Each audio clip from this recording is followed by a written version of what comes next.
Okay, so you want me to review Trials Fusion? Okay, well, I guess I'll have to review Trials Fusion. I remember when I first got into YouTube, I watched loads of people play Trials Fusion, mainly films from the Yogscast, but I remember thinking, when I get a PS4, I'm going to get this game. And when I got a PS4, I did. Mainly because it looks really fun. And it's the first game to ever feature on my channel. Insert plug here. No, not that kind of plug. Anyway, check out that video if you want to see it. But I must warn you, it's an old video and yeah, it's just old and one of my first videos, so don't expect much.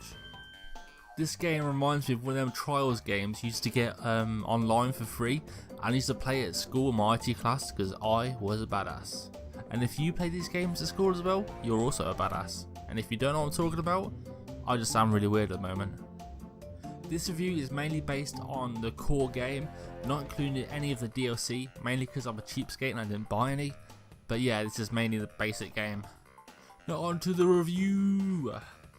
The controls are simple and easy to understand. There's an accelerate button, a brake button, and using the left analog stick to lean forwards and backwards.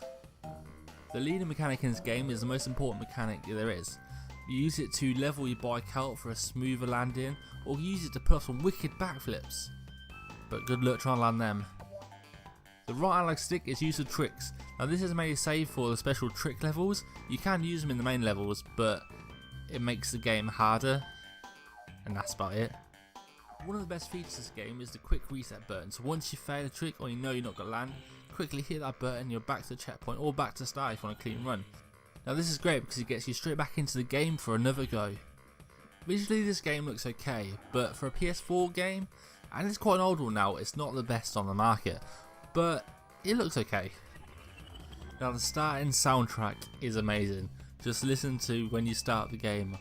It's like the best thing ever.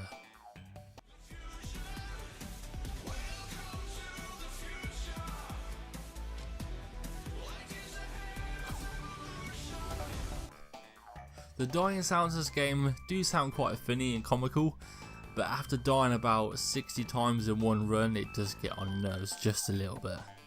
Unless you're good, unlike me, then you probably won't hear the death scream ever. So yeah. So moving swiftly on to the story. Well, there isn't a story. Well, there is a story, but there isn't.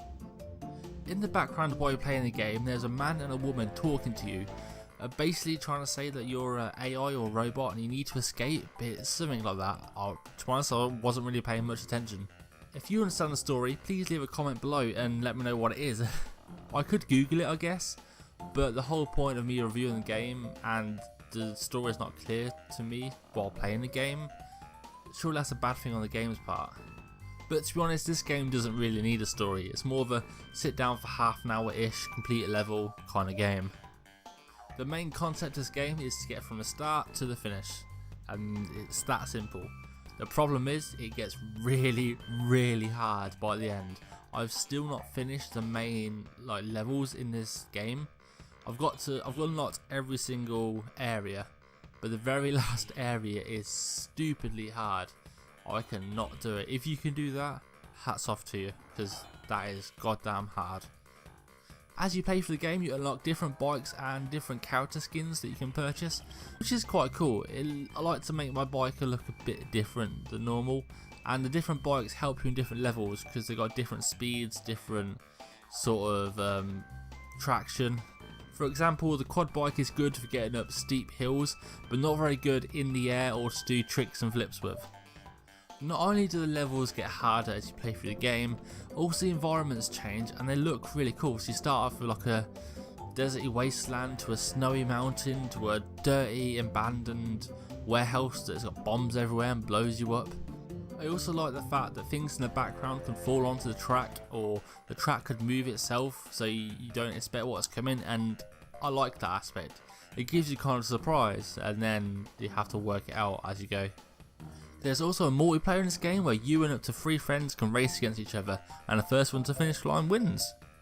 You can even build your own tracks and upload it to the Ubisoft sort of servers, I had a go at this and I found it really hard.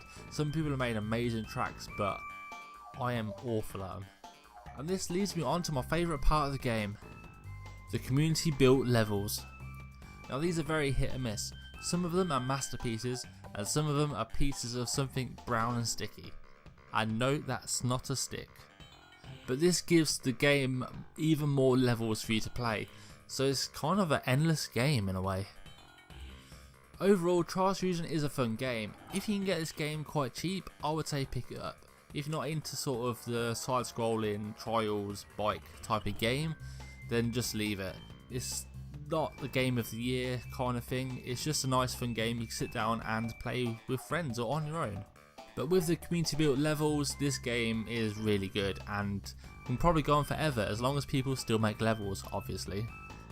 Thank you so much for watching. If you liked the video, please give it a thumbs up, new channel, watch, subscribe.